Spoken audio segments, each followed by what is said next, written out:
जब आपको ध्यान रहेगा कर्म का, तभी आपको ज्ञान होगा मर्म का। राइट। चलते हैं आचार्य चाणक्य की उन नीतियों की तरफ जो बताती है कि कर्म सबसे इम्पोर्टेंट है, सबसे महत्वपूर्ण है। जैसे कि कांसे का बर्तन राख से मांजने पर, तांबा खटाई से, स्त्री रजस्वला होने के बाद तथा नदी का जल तीव्र वेग से शुद्ध होता है। आचार्य कहते हैं कि जब तक उन पर कर्म होता रहेगा, जब तक उनका काम चलता रहेगा, काम आगे बढ़ता रहेगा, तभी तक आपका काम सही से होता रहेगा, तभी वह शुद्ध रहेगा। राइट। वह शुद्ध तब तक रह सकता है या इंसान आगे तब तक बढ़ सकता है। जैसे कि एक चीज़ बोली जाती है कि रुका हुआ पानी सड़ जाता है, जबकि बहता हुआ पानी हमेशा साफ, स्वच्छ, निर्मल रहता है। उसी प्रकार ये भी है, अगर आप कार्य होता रहेगा इस पर, आप अगर इस पर कार्य करते रहेंगे तो ये चीज़ सही रहेगी, शुद्ध रहेगी। और अगर इस पर काम करना बंद हो गया तो उसी तरह ही अवेग के कारण खत्म हो जाएगी, सड़ जाएगी, जैसे कि पानी रुका हुआ सड़ जाता है। राइट। नेक्स्ट है, अपनी प्रजा में घूम फिर कर उसकी स्थिति को जानने वाला राजा ही प्रजा उसकी पूजा करती है। उसी राजा की पूजा करती है प्रजा जो अपनी प्रजा के ऊपर ध्यान देते हैं, जो अपनी प्रजा को एक अच्छा स्थान देते हैं, जो उनकी कार्य को समझते हैं, जो उनकी प्रॉब्लम को सल्यूशन देते हैं। जैसे कि इसी तरह कहते हैं कि राजा वही जो प्रजा मन भावे, राजा वही जो प्रजा मन भावे, प्रजा की मुश्किलों में उसके काम आवे। राइट। उसी तरह जो द्विज अर्थात विद्वान ब्राह्मण देश प्रदेश की भूमि पर ज्ञान का प्रचार करता है, उसकी पूजा होती है। राइट। किस ब्राह्मण की पूजा होती है? जो द्विज ब्राह्मण देता है ज्ञान, जिससे सामान्य व्यक्ति भी बनता है विद्वान। राइट।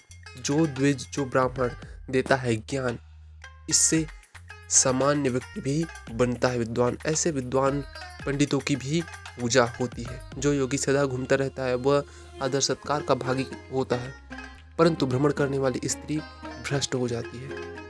अब यहाँ इस चीज़ पे हम प्रकाश डालना चाहेंगे कि एक स्त्री को अविशिष्ट माना गया है घूमने के लिए। राइट। तो अब आज मैं देख रहा था कि एक गर्ल, एक लड़की चाय का स्टॉल लगाती है और उस स्टॉल के साथ वो अच्छी इनकम कर रही है। तो क्या ऐसा माना जा सकता है कि अगर किसी के घर में कमाने वाला नहीं है या किसी के अगर सपने हैं कि कुछ करना चाहती है, तो क्या उसको आगे बढ़ने नहीं दिया जाएगा?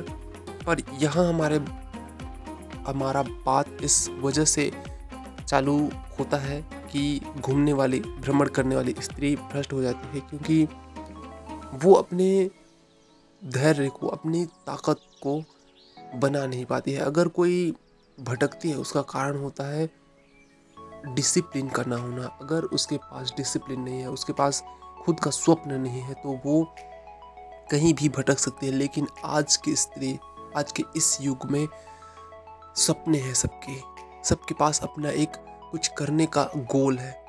वो कभी ऐसा नहीं है कि किसी भी जगह वो विचलित हो सकती है। पहले के समय में भी कुछ ऐसी खामियां थी जो मौजूद थी और आज भी वो खामियां मौजूद है। तो इससे हम ये साबित नहीं कर सकते कि पहले ये होता था या आज ये होता है, और पहले इस चीज़ से सही होता था और इस चीज़ से गलत होता है। पहले भी माता सीता को अपने पवित्र होने का परीक्षा देना पड़ा है, परिणाम सामने है। तो किसी को किसी भी तरह से भ्रमित करने की ज़रूरत नहीं है कि कोई क्या हो सकता है। पर ये एक सत्य है कि ज़्यादातर स्त्रियाँ कोमल होती हैं, बहुत नाजुक होती हैं और उन्हें एक सुरक्षा कवच की आवश्यकता होती है। पर इस बेड़ियों को आज तोड़ रही हैं और आज एक नए मुकाम को हासिल कर रही हैं। तो मैं ये कह सकता हूँ कि एक नए मुकाम के अनुसार एक नई सोच पनप रही है, एक नई सुरक्षा कवच वो लोग खुद अपने आप से गढ़ रही हैं। तो ये हो सकता है। राइट। तो इसको हम विचलित नहीं करते हैं, इसको हम एक नए धारणा के रूप में लेते हैं और आगे बढ़ते हैं। चलिए सुनते हैं नेक्स्ट मनुष्य जैसा भाग्य लेकर जन्म लेता है उसकी बुद्धि उसी के अनुसार प्रवृत्त होती है और वह व्यवसाय अथवा काम धंधा भी वैसा ही चुनता है तथा उसके सहायक भी उसी प्रकार के होते हैं। जैसा भाग्य लेकर जन्म लेता है, इसका क्या मतलब है? इसका मतलब है कि व्यक्ति का जैसा व्यवहार होता है और जैसा वो अपनी बुद्धि को सतर्क करता है। जैसे कि ये सब चीज़ कहाँ से आती है? एक तो जन्मजात होती है और कुछ अपने परिवार से मिलता है, कुछ उसके व्यवहार अपने परिवार से मिलता है। तो जो इन दोनों के बीच का व्यवहार है, बुद्धि है, उसी के अनुसार उसका व्यवहार, काम धंधा, व्यवसाय, हर एक चीज़ तय होती है। हर एक चीज़ उसी के जैसा होता है। जिसका व्यवहार जैसा होगा व्यवहार, उसका वैसा ही होगा व्यवसाय। इसमें नहीं है कोई दो राय। जिसका जैसा होगा व्यवहार, उसका वैसा ही होगा व्यवसाय। इसमें कोई नहीं है दो राय, राइट। तो जिसका व्यवहार जिस टाइप का होगा, जैसा उसका बुद्धि होगा, उसी प्रकार उसका काम धंधा होगा, उसी प्रकार वो चलेगा, उसके सहायक भी वैसे होंगे, वो उसी के अनुरूप ही कार्य करेगा, राइट। आगे चलते हैं। समय सब प्राणियों को अपने पेट में पचा लेता है। समय की बात की गई है। जैसा होगा आपका समय, वैसा होगा आपका आगे का कार्य, राइट। तो अगर आपका समय सही है तो सब कुछ सही है।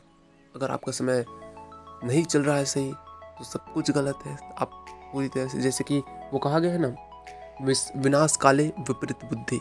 उसी तरह से जब विनाश का समय आता है तो बुद्धि भी साथ छोड़ देती है। सब प्राणियों को अपने पेट में पचा लेता है समय, राइट, अर्थात सबको नष्ट कर देता है। काल ही सबकी मृत्यु का कारण होता है। जब सब लोग सो जाते हैं तो काल ही जागता रहता है। इसमें संदेह नहीं कि काल सबसे बड़ा बलवान है। काल से पार पाना अत्यंत कठिन है। बताता हूँ, काल सबसे बड़ी चीज है। क्यों? जो व्यक्ति समय के साथ चलता है, जो समय को रोकने के बजाय या अपने समय को खराब करने के बजाय समय को सही तरीके से यूज करता है अपने लिए, वो व्यक्ति आगे चला जाता है। देखो, समय अपना जगह नहीं बदलता बल्कि वो चलता रहता है। व्यक्ति ही अपना अवस्था बदलता है। जैसे कि पहले युवावस्था में था, अब वृद्धावस्था में आ जाएगा, उसके बाद मृत्यु। अवस्थाएं बहुत सी है, पर इन सब से यही पता चलता है कि इंसान की जो अवस्थाएं हैं वो बदलती है, उसके बाद वो मृत्यु को प्राप्त हो जाता है। काल के समय में काल के जो पेट में पच जाता है, नष्ट हो जाता है, राइट।